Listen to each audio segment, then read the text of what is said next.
A'udzu billahi minasyaitonir rajim. Bismillahirrahmanirrahim. Alhamdulillahi rabbil alamin wassalatu wassalamu ala asyrafil anbiya'i wal mursalin sayyidil awwalina wal akhirin sayyidina wa maulana Muhammadinil amin wa ala alihi tahirin was sahabati ajma'in wattabi'in wa tabi'it tabi'ina lahum bi ihsanin ila yaumiddin. Amma ba'du. Para bapak, para ibu sederek sedaya hadirin jamaah Masjid Nurul Haq griya Taman Asri ingkang dirahmati Allah Subhanahu wa taala. Alhamdulillahirabbil alamin. Melanjutkan ngaji kitab Irsyadul Ibad ila Sabilir Rasyad.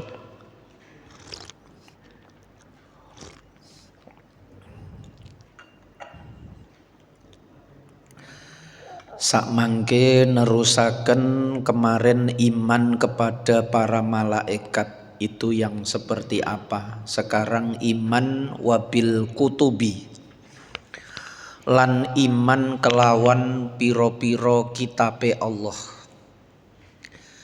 Nggih, 4 itu yang wajib diimani: Zabur, Taurat, Injil, Al-Qur'an. Karena 4 itu yang disebut di dalam Al-Qur'an. Selain 4 itu ada suhuf. Suhuf itu lembaran-lembaran atau lauh, papan yang di situ berisi wahyu-wahyu Allah. Seperti dalam ayat suhufi Ibrahim wa Musa. Itu juga termasuk yang kita yakini bahwa Allah memberikan kitab-kitab kepada umatnya. Bedanya dengan kitab Al-Qur'an itu, kitab-kitab terdahulu itu diturunkan sekali, diberikan langsung secara keseluruhan. Itu sebabnya mayoritas bahkan semuanya itu hanya berisi nasihat-nasihat, berisi pujian-pujian kepada Allah, nasihat-nasihat untuk bekal manusia. Sedikit sekali yang berisi tentang hukum-hukum. Karena hukum itu mengikuti ilat atau alasan diputuskan suatu hukum niku. Hanya Al-Qur'an, hanya Al-Qur'an yang berisi hukum-hukum dalam jumlah yang lebih banyak. Sebab Al-Qur'an itu di samping diturunkan sekali dari Lauhil Mahfud ke Baitul Izzah, seperti yang diterangkan di ayat Inna anzalnahu fi lailatul qadar, itu Quran turun sekali.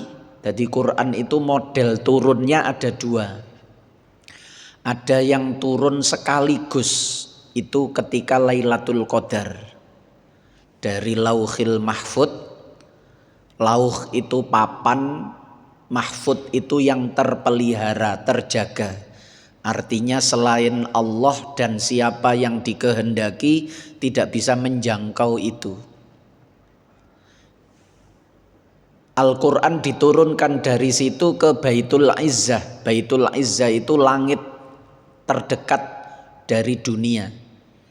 Ada yang menyebut Baitul Ma'mur, tapi sebenarnya yang tepat Baitul Izzah. Baitul Ma'mur itu tempat tawafnya para malaikat. Kalau di bumi tawafnya itu di Ka'bah, kalau di langit malaikat itu di Baitul Ma'mur. Baitul Izzah itu langit terdekat. Dari sinilah kemudian Al-Qur'an itu diturunkan secara bertahap. Wa nunazzilu. Nah, Al-Qur'an itu ketika menceritakan turun itu menggunakan dua bahasa. Anzala yunzilu inzalan dengan nazzala yunazzilu tanzilan. Wa nunazzilu itu berarti turunnya bertahap. Karena kalimat fa'ala yufa'ilu, nazzala nunazzilu itu ada faedah taksir banyak. Kalau koto'a memutus, tapi kalau koto'a itu memutus-mutus, medot-medot, nugel-nugel. Kalau anzala itu sekali turun, kalau nazzala itu turunnya berkali-kali sesuai dengan sabab nuzulnya, kapan dibutuhkannya. Nah itu dari Baitul Izzah diturunkan, disesuaikan dengan apa yang terjadi pada Nabi Muhammad dan umat ketika itu, atau untuk bekal yang akan datang juga. Niku bedane Al-Quran dengan kitab suci yang lain. Inna nahnu nazzalna dzikra. Niku nazzalna itu yang model turun berkali-kali. Tapi kalau inna anzalnahu fi lailatul qadar itu bisa ditentukan kapan turunnya karena cuma sekali, yaitu pada malam Lailatul Qadar. Jadi jangan bingung, jarine Quran itu turun selama 23 tahun. Masa kerasulan itu kan 23 tahun. 13 tahun di Mekah, 10 tahun di Madinah. Nek dibulatno.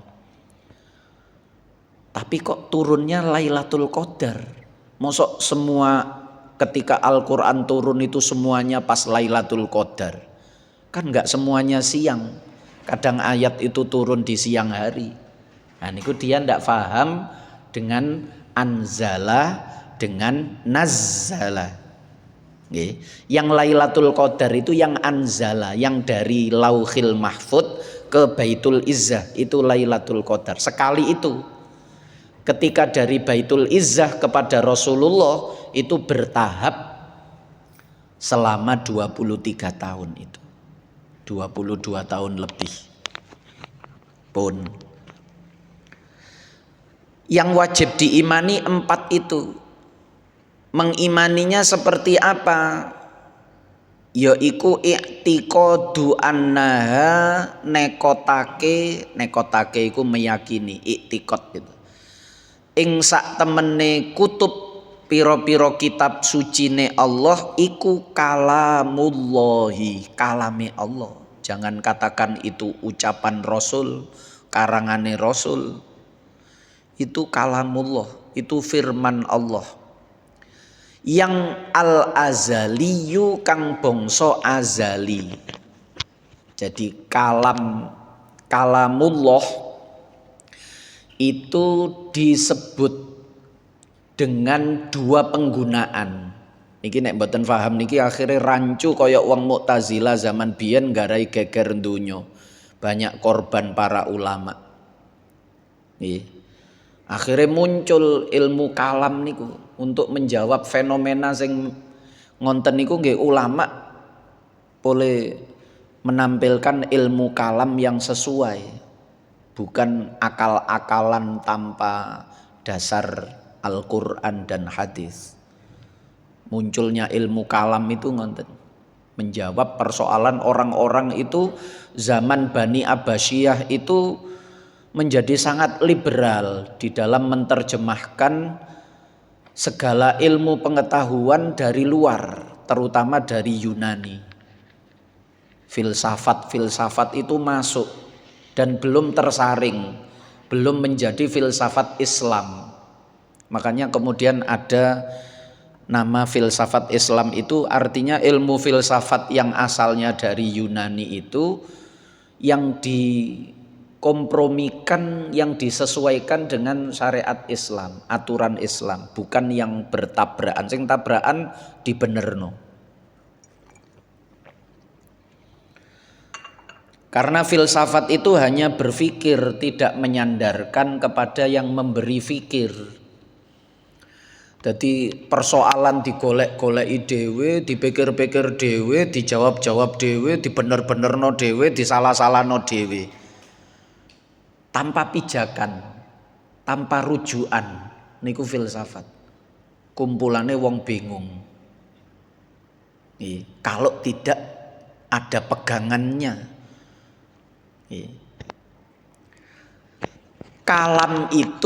Kalamullah itu diucapkan dalam dua penggunaan. Yang pertama sebagai kalamun nafsi, yaitu kalam sebagai sifat zatnya Allah, sebagai sifatnya Allah, yang mana sifat itu melekat pada zat. Kalau zatnya itu qadim, terdahulu tanpa permulaan, maka sifat itu juga pasti qadim, terdahulu tanpa permulaan. Tidak mungkin zatnya kosong tanpa sifat lalu sifat datang belakangan. Allah lho nggih, beda kali menungso. Nek menungso niku yakhruju wallahu akhrajakum mim butuni ummahatikum la ta'lamuna syai'a. Niku nek menungso sifatnya itu berproses. Tapi Allah itu ndak seperti makhluknya, mukhalafatun lil hawadis, laisa kamitslihi syai'un. Sehingga kalamullah sebagai kalamun nafsi, firman Allah sebagai sifat yang melekat pada zat itu azali. Ini yang dimaksud. Al-azaliyu kang bangsa azali. Sebelum segala sesuatu ada, niku azali. Hanya Allah saja. Selain Allah segala sesuatu tidak ada, belum dikehendaki ada oleh Allah. Lah niku namanya azali. Dan ketika itu Allah sudah punya sifat kalam. Ketika itu Allah sudah punya sifat kalam. Itu namanya kalamun nafsi, kalamudz dzati. Ada juga kalamullah itu diucapkan untuk maksud Al-Quran yang dicetak oleh penerbit ini. Al-Quran yang ditulis, yang dicetak, yang dijilid, yang dijual, yang disebarkan, yang dibaca. Ini juga disebut Al-Quran itu kalamullah. Tapi yang dimaksud adalah yang sudah ditulis di atas kertas, yang bisa dibaca dengan lesan yang mengeluarkan suara. Kalau ini hadis, kalau ini baru, karena baru turun ketika Rasulullah usia 40 tahun. Rasulullah mendengarkan dari Jibril. Jibril dari Allah. Lah kalau ini baru. Karena karena kalamullah itu diucapkan dua, termasuk Al-Quran sebagai kalamullah, maka ketika disebut Quran itu makhluk, itu penyebutan yang rawan.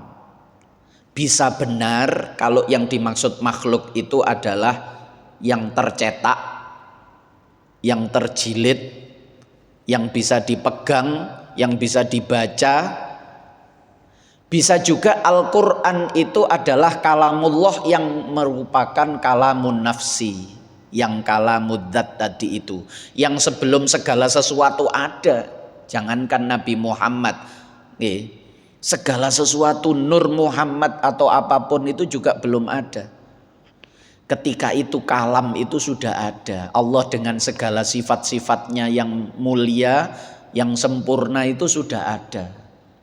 Bukan baru muncul ketika ada makhluk, sifatnya Allah muncul baru belakangan, berarti ini baru makhluk.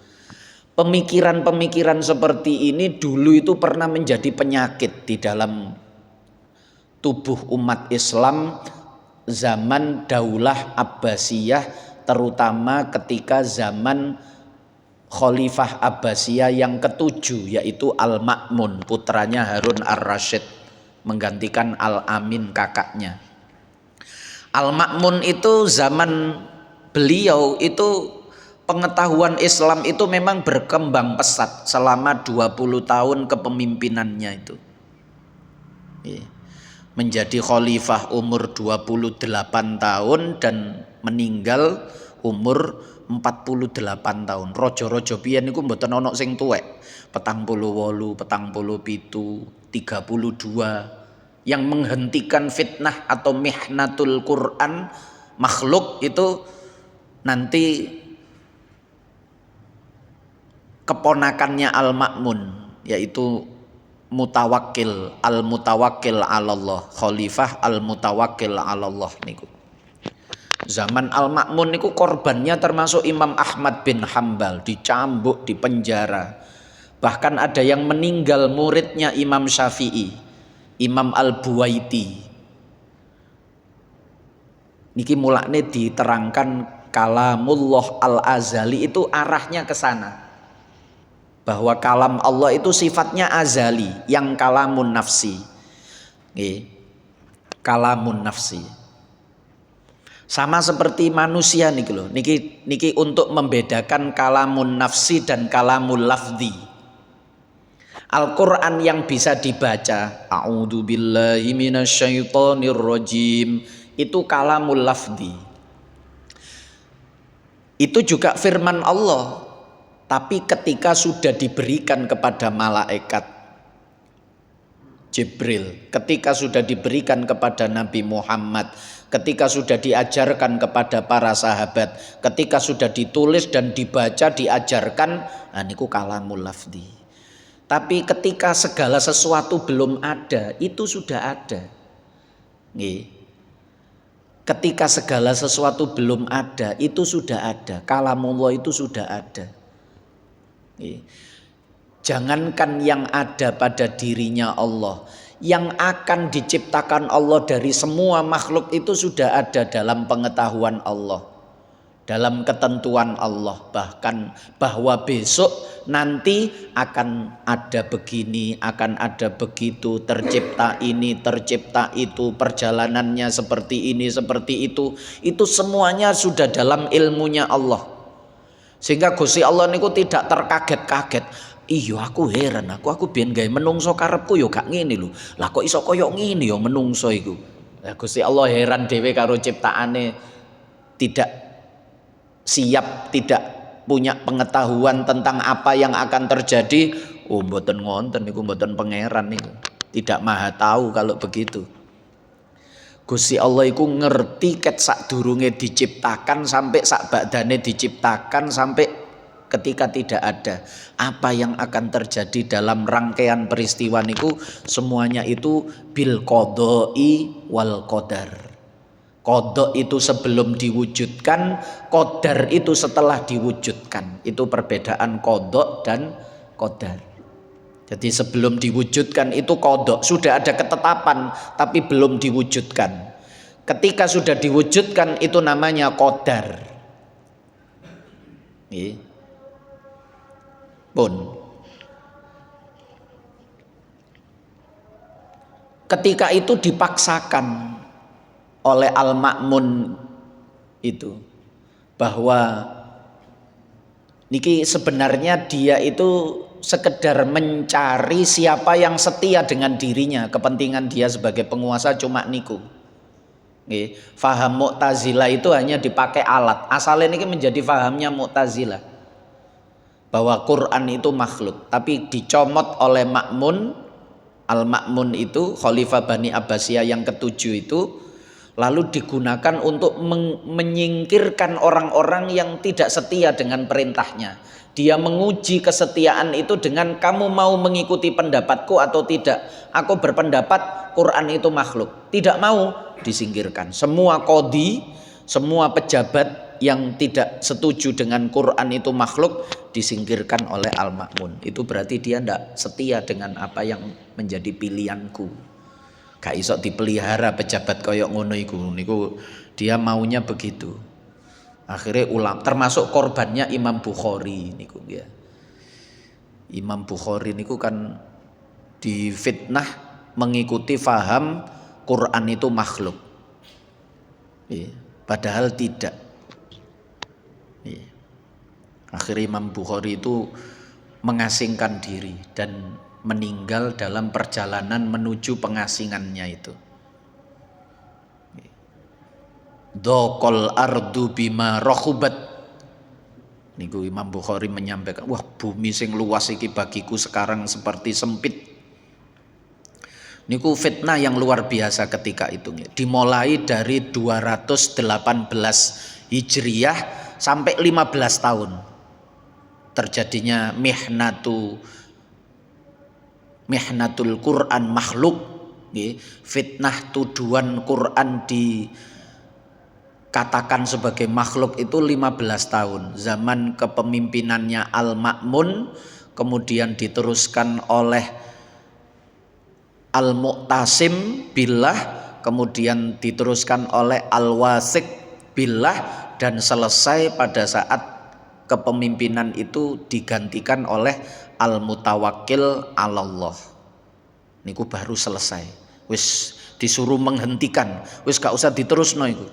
Pemaksaan bahwa Al-Qur'an makhluk itu gak usah dilanjutkan. Itu 15 tahun. Nggih. Selesai tahun 232 Hijriyah. Al-Qaimu bidzatihi. Lah niki sing kalamun nafsi niku.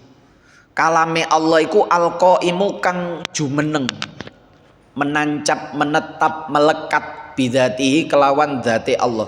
Yang namanya sifat dengan zat itu memang tidak bisa dipisahkan. Panjenengan karpet ijo niki mawon, ambil hijaunya, sisakan karpetnya, yuk nopo carane? Nggih diarani ijo, karpet ijo niku karena sudah melekat. Nggih. Tiang niku yang berwarna hitam niku, ya. Ambil hitamnya, sisakan tiangnya, keramike niku, granite niku. Karekno granite jupuken irenge. Mangke nek dicuwil ya iku duduk warna ireng, ngomong ireng kok cuwilan. Nggih, cuwilan niku mboten ireng, ya iku cuwilane granit. Irenge tok tanpa cuwilan. Nggih. Lho iki serbuk hitam. Tinggalkan serbuknya, sisakan hitamnya. Nggih, sifat niku ndak bisa terlihat tanpa adanya zat. Lah, kalamnya Allah niku adalah kalam yang azali, yang al-qaimu bidzatihi. Ndak bisa dipisahkan. Artinya kalau zatnya itu qadim, maka sifatnya itu jangan dikatakan makhluk, karena makhluk itu dari tidak ada menjadi ada. Kalau qadim itu ada tanpa permulaan, tidak diawali dari tidak ada. Kalau sesuatu yang ada itu dimulai dari tidak ada, itu makhluk. Allah itu bukan makhluk, Allah itu khalik, Tuhan, tidak diawali dari tidak ada. Kalau diawali dari tidak ada lah, sebelum adanya Tuhan itu siapa yang menjadi Tuhan? Tuhannya baru lahir 19 misalnya. Tuhannya baru lahir 3000 tahun yang lalu. Lah umurin dunia miliaran kok. Terus discovery niku jagat raya ini. Kalau bumi itu 5 miliar tahun, jagat raya itu 18 miliar. Lah nek Tuhan baru lahir 3000 tahun yang lalu, lah terus siapa yang menjadi Tuhan? Siapa yang menciptakan bumi langit ini? Gak mungkin jenenge Tuhan itu maha terdahulu tanpa ada permulaannya. Lah sifatnya itu melekat pada zat. Kalau Allahnya itu qadim, maka seluruh sifatnya itu juga qadim. Tidak ada yang hadis baru. Nih, hadis itu ada yang pakai alif, hadisun niku maknane baru. Tapi yang hadisun niku pembicaraan. Nggih, sami kali khotibun dengan khotibun. Nek khotibun itu laki-laki yang melamar. Tapi nek khotibun, lah niki khotbah Jumat niku. Khotoba yakhtibu. Nek khotoba yakhtubu, khitbah melamar. Oh, kualik, khotoba yakhtibu, khitbah melamar. Khotoba yakhtubu, khutbah pidato. Nah, niku hadisun itu baru. Selain Allah itu baru, malaikat itu baru, surga itu baru, neraka itu baru, Nur Muhammad pun itu baru, kolam itu baru, al-kolam itu ada versi lain, makhluk pertama yang diciptakan Allah itu al-kolam, karena kolam itu nanti yang menulis catatan kejadian-kejadian yang ada di dunia dan seterusnya sampai hari akhirat niku. Al-kolam itu yang mendokumentasikan apa yang menjadi kodoknya Allah, keputusan-keputusan Allah, termasuk mencatat bahwa Nur Muhammad itu adalah yang diciptakan pertama kali. Sebelumnya ada Al-Qalam, itu kan versi-versi.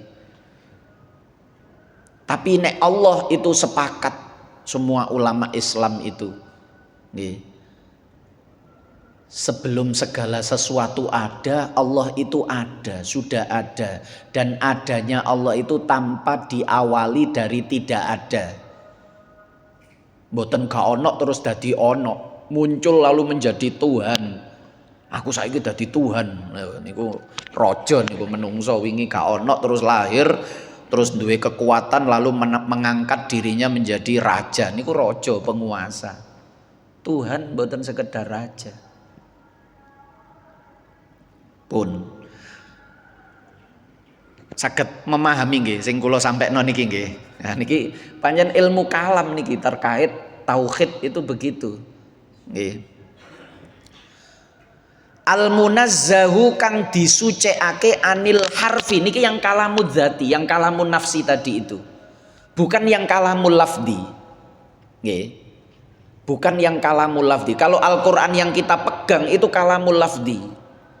Tapi ini yang kita bahas itu kalamun nafsi, kalamud dzati, al-qaim bidzatihi. Itu munazzah anil harfi, disucikan dari huruf. Tanpa suara, tanpa huruf, itu kalamnya Allah yang dzati. Bukan yang lafdi. Kalau lafdi niki yo ono hurufe, ono suarane. Alif, lho wis jelas alif yo huruf alif. Alif lam mim, lu malah nyebutno 3 huruf niku kok diwara duduk huruf. Itu kalamul lafdi, itu yang tercetak, yang tertulis, yang terbaca, yang disampaikan kepada Jibril, yang disampaikan kepada Nabi Muhammad, yang diajarkan kepada sahabat, yang ditulis sampai diwariskan pengajarannya, penghafalannya kepada kita niku kalamul lafdi.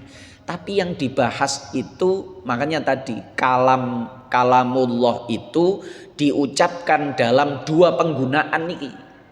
Jadi kalau mau detail jangan mengatakan Quran itu makhluk. Harus dikasih sifat Quran yang dicetak, Quran yang ditulis, Quran yang dipegang itu makhluk. Lah niku bener. Tapi kalau Quran saja, Quran itu kalamullah. Kalamullah itu ada yang menunjuk pada kalamul lafdi, ada yang menunjuk kepada kalamun nafsi.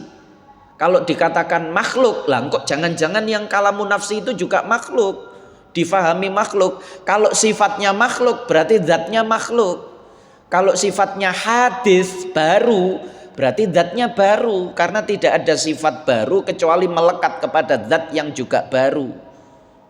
Kalau zatnya qadim maka seluruh sifatnya juga qadim. Sehingga dulu ulama tidak mau dipaksa Quran, katakan Quran makhluk. Tidak, saya tidak ikut mengatakan itu.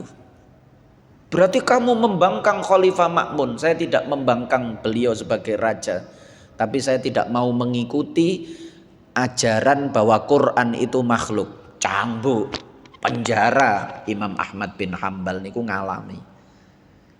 Sampai sing mati muridnya Imam Syafi'i, Imam Al-Buwaiti di Irak terutama, yang dekat dengan lingkaran kekuasaan yang terjangkau niku.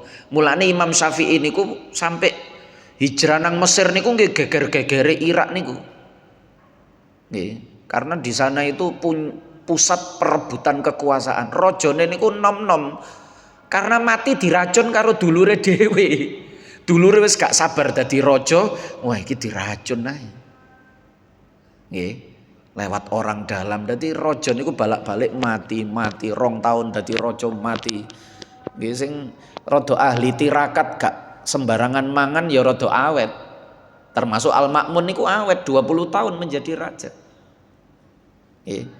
Liyane niku nggih 5 tahun, 4 tahun, 2 tahun mati pun nanti raja. Raja-raja dulu begitu. Umar bin Abdul Aziz cuma 2 tahun. Nggih. Niku sebelum Abbasiyah, masih zaman Umayyah, Bani Umayyah. Cuma 2 tahun. Nggih, keluargane yo gak betah duwe dulur dadi raja kok kerenge koyo ngene iki, aku gak iso enak lan. Dadi bangsawan, dadi pejabat negara gak enak nek modele terlalu adil koyo ngeten. Dadi menungso niku repot nggih. Satu sisi kadang menuntut adanya keadilan, tapi ketika keadilan itu betul-betul diterapkan yo menungso dhewe niku sing gak kuat. Nggih, yo aja adil-adil nemen. Maksudnya nek karo wong sing adil, nek karo aku yo toleransi lah. Ana pengertiane lah, nek karo aku aja adil-adil, nek karo wong ae adil. Menungso karepe ngonten. Lah Umar bin Abdul Aziz niku ndak peduli terhadap dirinya, keluarganya, pejabat ataupun rakyat diterapno adil kabeh. Nggih mungsune kathah. 2 tahun. Kayak Gus Dur ngenten niku 2 tahun nggih wis padha umek kabeh, gak kuat dipimpin pemimpin sing gak iso dijak kong kali kong, gak iso dijak kompromi, gak iso dititip-titipi niku nggih wis wah iki diguling wae iki. Umar bin Abdul Aziz diracun mati. Nggih. Jadi yang dimaksud adalah sifat kalamullah yang qaim bidzat, al-qaim bidzat yang disebut kalamun nafsi tadi. Kalamullah ada 2, kalamun nafsi, kalamul lafzi. Penggunaannya nih. Al-Qur'an pun demikian. Al-Qur'an sebagai kalamun nafsi, Al-Qur'an sebagai kalamul lafzi. Lah niku yang kalamun nafsi, yang al-qaim bidzatihi itu munazzahun anil harfi was sauti. Ndak ada suara, ndak ada huruf. Karena yang ada suara, yang ada huruf itu kalamnya makhluk, itu pembicaraannya makhluk. Kalau makhluk itu ada suaranya, mbek nek wedhus. Ya, mu nek sapi, nek menungso nggih bahasa macam-macam. Menungso niku tambah aneh. Makhluk aneh niku menungso, podo-podo menungsone, tapi ngomongin niku iso beda. Lahir niku gak iso ngomong kabeh. Tapi begitu gede niku ngomongnya iso dhewe-dhewe. Sing urip nduk Jawa ya ngomongi Jawa, sing urip nduk Madura ya ngomongi Madura, sing urip nduk Cina ya ngomongi Cina. Padahal menungso kabeh niku. Padahal nek wedhus niku dikelompokno sak jagat, suarane padha ya mbek kabeh. Padahal gak ada kursus niku nggih. Tak ulangi bahasa wedhus mboten ya ngono kabeh. Lah menungso niki sok beda-beda niku wa min ayatihi ikhtilafu alsinatikum wa alwanikum. Qur'ane kan muni. Termasuk tanda kekuasaane Allah niku didekek nduk menungso. Nggih. Gusti Allah gawe keistimewaan, gawe ayat-ayat keagungan niku paling kathah niku nduk menungso. Nggih. Makhluk sing paling akeh keajaibane niku menungso jajal. Ndak punya sayap tapi bisa terbang. Ndak punya insang tapi bisa menyelam ke dasar lautan. Niku menungso. Nggih. Dadi opo ae niku iso menungso niku. Kalau makhluk ada suara, ada huruf, kalamnya makhluk, ucapannya makhluk. Tapi kalau kalamullah itu munazzahun anil harfi was sauti, itu yang dimaksud adalah kalamun nafsi yang al-qaim bidatihi, bukan yang kalamul lafzi yang tercetak oleh penerbit-penerbit niku. Lho nek niku ana hurufe la idgham bi gunna, iku nun sukun bertemu dengan ya nun mim wawu lah. Nun sukun kan huruf, ya nun mim wawu kan huruf. Kok jarine tanpa huruf, tanpa suara? Lah dhek gak paham sing dibahas iku kalamun nafsi, bukan yang kalamul lafzi. Nggih. Karena orang awam itu kesulitan di dalam membedakan itu, maka para ulama memilih wis aja diomongno nek Quran iku makhluk. Soalnya wong awam iku bingung. Waktu muni Quran iku Quran sing kalamul lafzi apa Quran sing kalamun nafsi, wong akhire campur kok digebyak uyah. Jadi makhluk kabeh termasuk yang al-qaim bidzatihi itu nanti makhluk semua. Kalau itu makhluk berarti Gusti Allah ya makhluk, ditemplei sifat makhluk ya makhluk juga. Dan itu mustahil. Allah kok muncul belakangan. Sifatnya Allah kok muncul belakangan. Dari tidak ada menjadi ada. Niku mustahil. Nah, niku akhirnya ulama menolak. Lah ketika menolak berhadapan dengan penguasa. Jadi agama masuk ke wilayah negara, pemerintahan niku kadang-kadang yo ono apike, kadang-kadang yo metu bahayae. Apike niku cepat. Nggih. Karena kalau didukung oleh negara itu perkembangannya itu cepat. Islam niku termasuk menyebar kuat dan cepat itu setelah datangnya Sunan Ampel niku. Karena Sunan Ampel masih keponakannya Brawijaya kelima. Sehingga Sunan Ampel punya legitimasi negara untuk menyampaikan ajaran Islam. Disungkani wong, diwedeni wong, punya power. Tapi ketika agama itu dimanfaatkan, perang saudara. Nggih, yok nopo asale kerajaan Islam Demak terus pisah dadi Pajang, dadi Mataram, dadi Solo, dadi Jogja, dadi was niku nggih niku atas nama Islam kabeh niku. Duwe ulama dhewe-dhewe niku. Asale teko Demak iso mereteli. Nggih niku termasuk fitnah Al-Qur'an sebagai makhluk itu juga memanfaatkan negara. Termasuk do Arab Saudi rumiyin gerakan Wahabi yang membantai para ulama niku sampai melayu kepelayu do Indonesia kan. Syekh Hamzah Sato sing ten nggone Rembang niku kan keponakannya Abu Bakar Sato sing aran I'anatut Thalibin itu beliau lari dari Saudi karena diuber-uber mau dibunuh niku. Karena beda faham itu bisa begitu kalau faham itu menjadi faham negara sehingga yang tidak sama berarti menentang negara. Negara punya tentara, nek agama ndak punya tentara. Nggih. Tentara nek agama niku nggih ketika dibutuhkan saja. Dan yang menggerakkan niku kok negara. Lah niku negara niku Allah. Kadang-kadang panjen barang api iku ana eleke, barang elek iku ya ana apike. Nggih. Wa anna kullama tadammanathu. Nah niki sekarang isinya, kontennya. Wa anna kullamalan kita harus mengimani, meyakini bahwa sesungguhnya kullama sekabehane barang tadammanathu kang mencakup kang apa niku nek jenengan niku nyimpen kutub kitab-kitab wau ing ma iku hakun hak bahwa apa yang terkandung di dalam kitab-kitab suci itu adalah benar. Sebelum dirubah oleh tangan-tangan manusia. Dan yang masih murni itu Al-Quran. Jaminan teko Allah. Inna nahnu nazzalna dzikra wa inna lahu lahafidun. Mboten iso ngerubah sak huruf mawon konangan nek Quran niku. Nek kitab suci yang lain yang dikatakan kitab suci niku nggih wis berubah. Bahasanya berubah, isinya berubah. Yang dulu podo-podo terbitan Indonesia mawon, yang dulu ditulis Tuan, keri-keri diganti Tuhan. Tuan jadi Tuhan, ditambahi H mawon maknanya sudah beda. Kalau Tuan itu yo Tuan itu yang dituankan itu, yang dimuliakan itu. Kalau Tuhan yang disembah. Akhirnya seorang rasul yang hanya dituankan, seorang rasul yang tadinya hanya dituankan menjadi dituhankan. Dan itu gara-gara ditambahi H, pengertiannya sudah melenceng jauh. Disisipno sak huruf mawon niku dan tidak berdaya karena tidak ada yang menghafal. Perubahannya tidak ada yang mengerti. Baru ketika ditunjukkan kaget, loh kok dirubah-rubah ini? Lah Quran dari dulu sampai sekarang tidak ada perubahan. Dari awal sampai sekarang tidak ada perubahan. Yang dibaca oleh para sahabat dulu Nabi itu yang kita baca saat ini. Nah, wa annallaha ta'ala kula tutukno sampai rusul pisan nggih.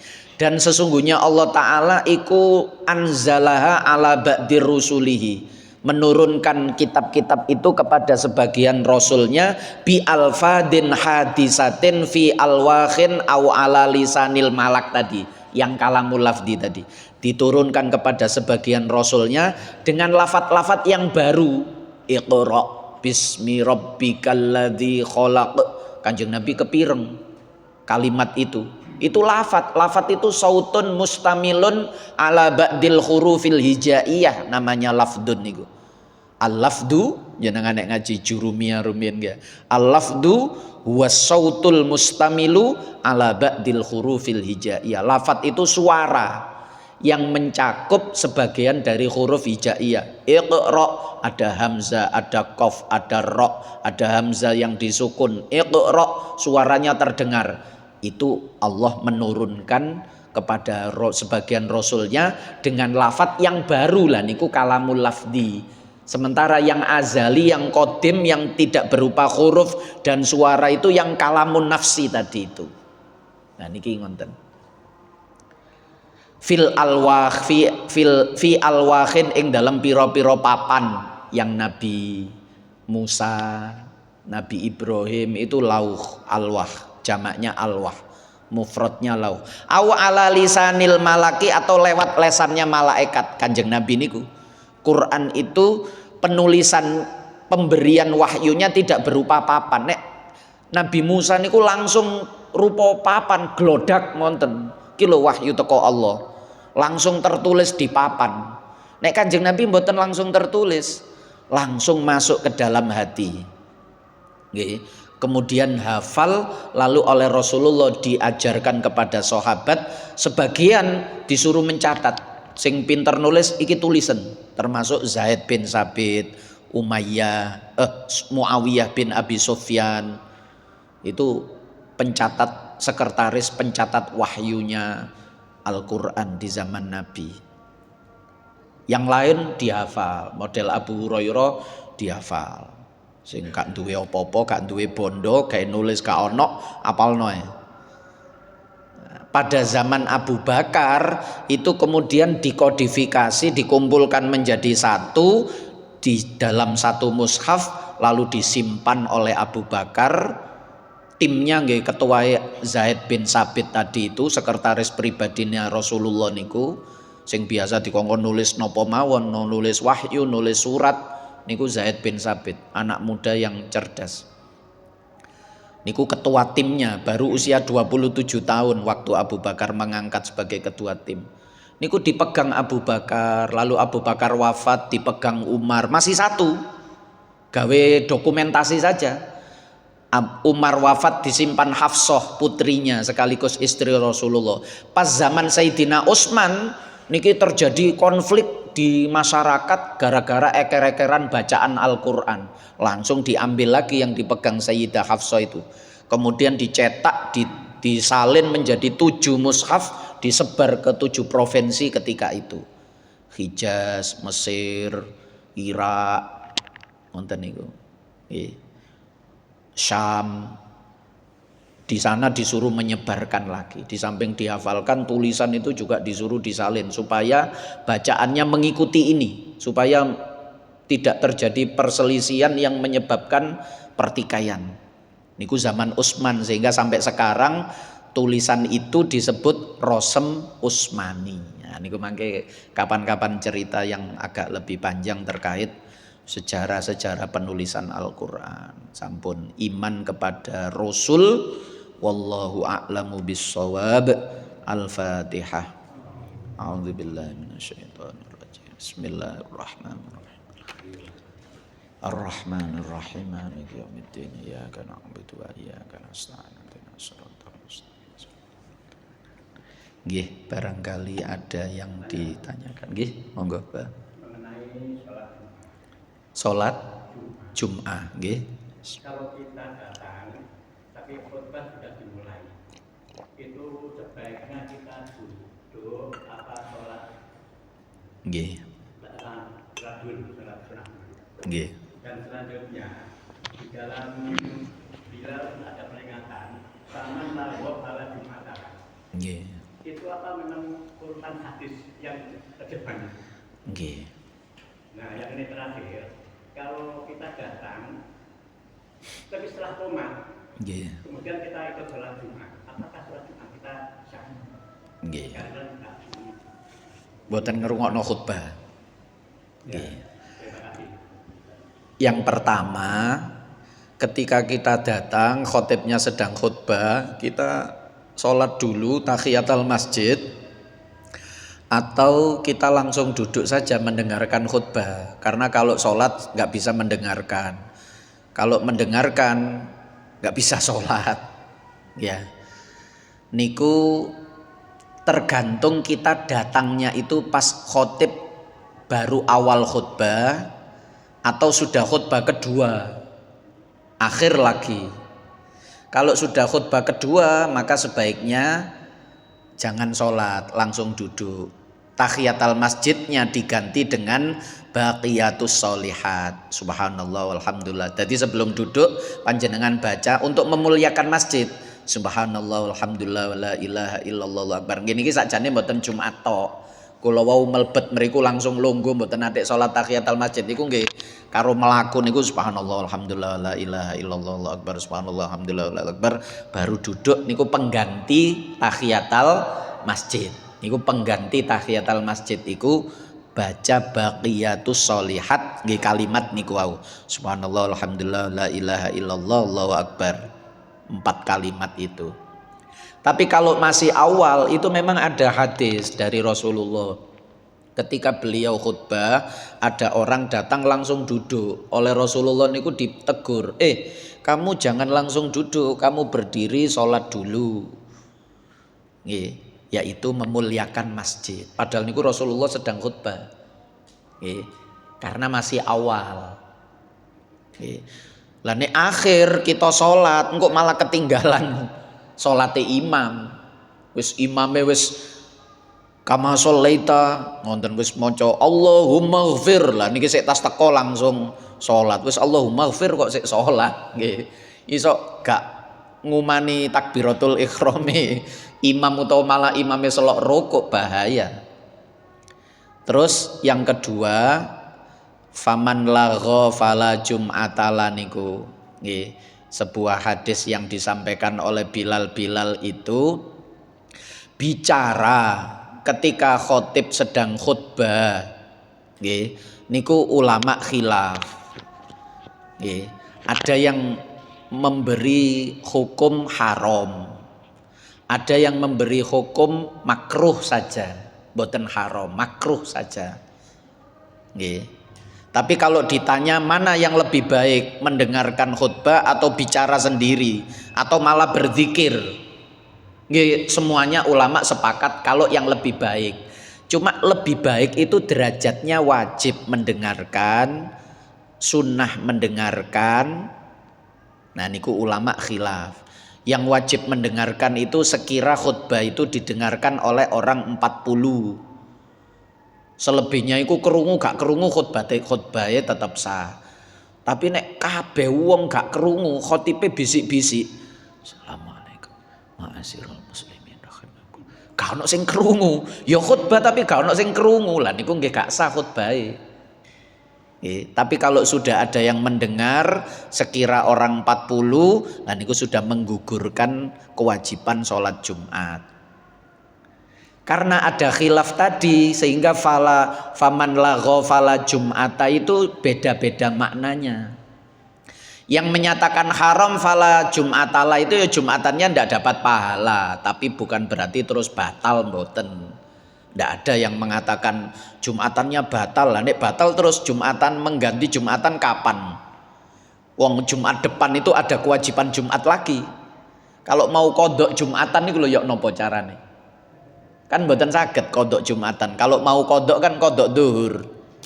Sehingga fala Jum'ata itu kalau yang ikut yang haram ya ndak dapat pahala.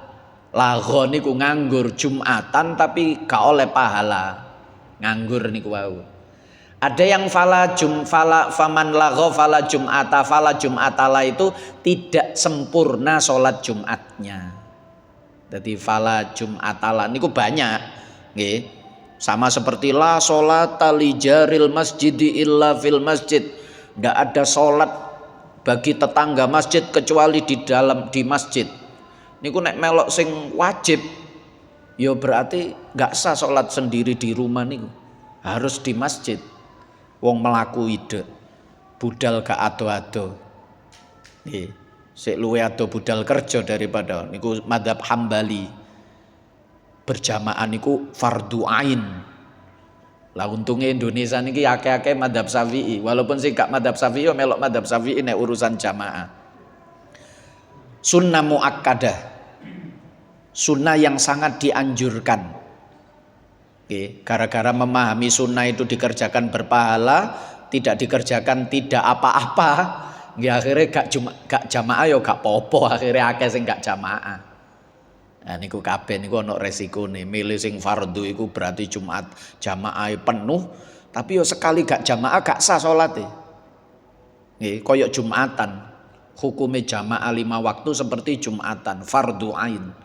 Itu mazhabnya Imam Ahmad bin Hambal.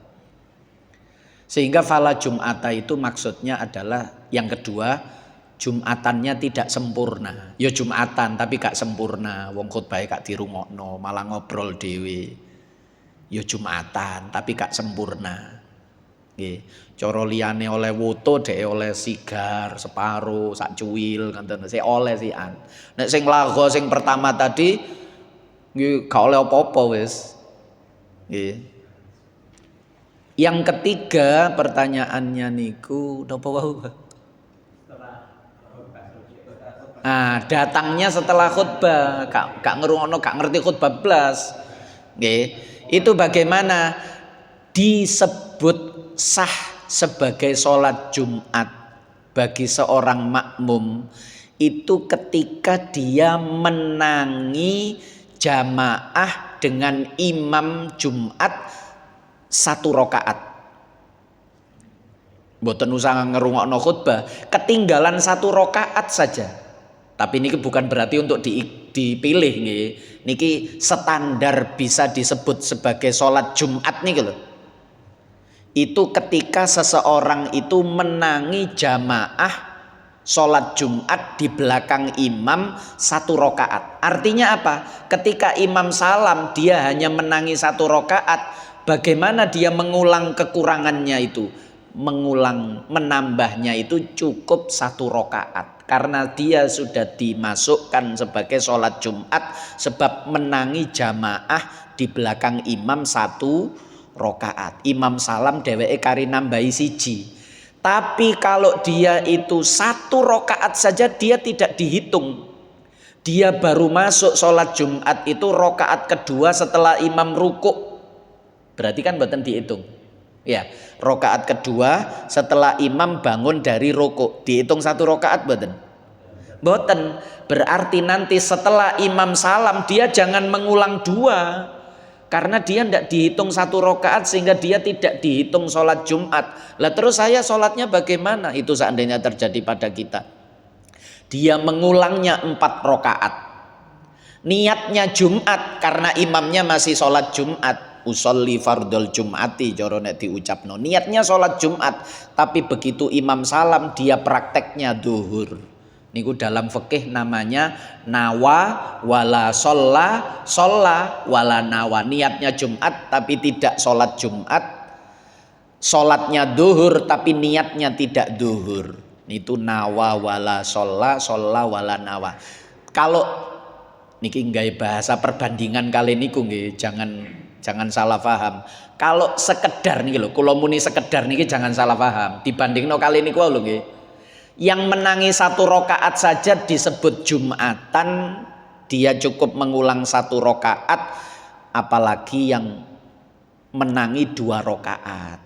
Ya dheweke tetep sah disebut sholat Jumat, tidak perlu qodok duhur. Nih loh maksudnya.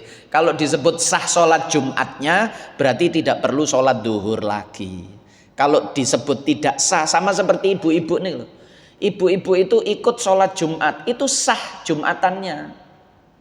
Karena Jumatan bagi perempuan itu memang tidak wajib, tapi boleh, boten sunnah. Ini gara-gara muni sunnah niku dadi salah paham. Loh, jarine ibu-ibu wong wedok iku nek Jumatan sunnah. Berarti aku sik ngelakoni sunahe. Fardune duhur. Durung lah, akhirnya mari melok Jumatan sholat duhur malih ibu-ibu niku salah paham. Kalau sudah ikut sholat Jumat, walaupun perempuan, gak usah sholat duhur. Sama seperti orang sakit. Orang sakit itu tidak wajib Jumatan. Tapi kalau ada orang sakit, dia memaksakan diri untuk sholat Jumat, aku suruh ngenak longgo ndongone kursi roda. Aku suruh ngencidok nang masjid kon aku kepingin Jumatan aku. Akhirnya beliau sholat di atas kursi roda di depan situ, sholat Jumat di belakang, ya sah. Walaupun beliau sebenarnya tidak wajib Jumatan karena sakit. Tapi seandainya tetap ikut Jumatan sah dan tidak perlu sholat duhur lagi. Sami kali ibu-ibu wow. Gak wajib, tapi nek melok Jumatan ya sah. Pokok disediani, nek mboten disediani nggih aja ndungsel nduk tengah-tengah wong lanang wong gak ono tempate, ya berarti nduk omahe. Kecuali kados nduk Masjid Al-Akbar kan disediani nggih ya. Ada ruangan khusus untuk perempuan lah niku monggo. Nek ten mriki disediani mboten? Nah, mboten nggih berarti gak usah memaksakan diri. Karena tempatnya terbatas. Akhirnya nggih sing wajib ae sing gak wajib gak dikei nggon, bukan berarti diskriminasi nggih, mendahulukan yang wajib saja. Nek nggone ombo koyo Masjid Al-Akbar nggih monggo. Nggih. Ah niku koyo ngoten wae. Nggih. Mboten napa niki? Mboten enten acara walimah. Lah nek enten mangke mawon nggih, lain waktu mawon nggih. Nggih ya, lain waktu mawon nggih. Ya napa? Nggih, ya napa? Ya napa? Nggih. Nggih. Ada hadis yang menyatakan bahwa sebagai manusia dalam yang belajar untuk mengajarkan. Nggih. Terima kasih Ustaz. Nggih bener. Ya bisa aja jawab nih. Oh, nggih. Nggih bener alhamdulillah. Nggih. Ditutup langsung kafaratul majelis. Subhanakallahumma wa bihamdika asyhadu alla ilaha illa anta astaghfiruka wa atubu ilaik. Wassalamualaikum warahmatullahi wabarakatuh.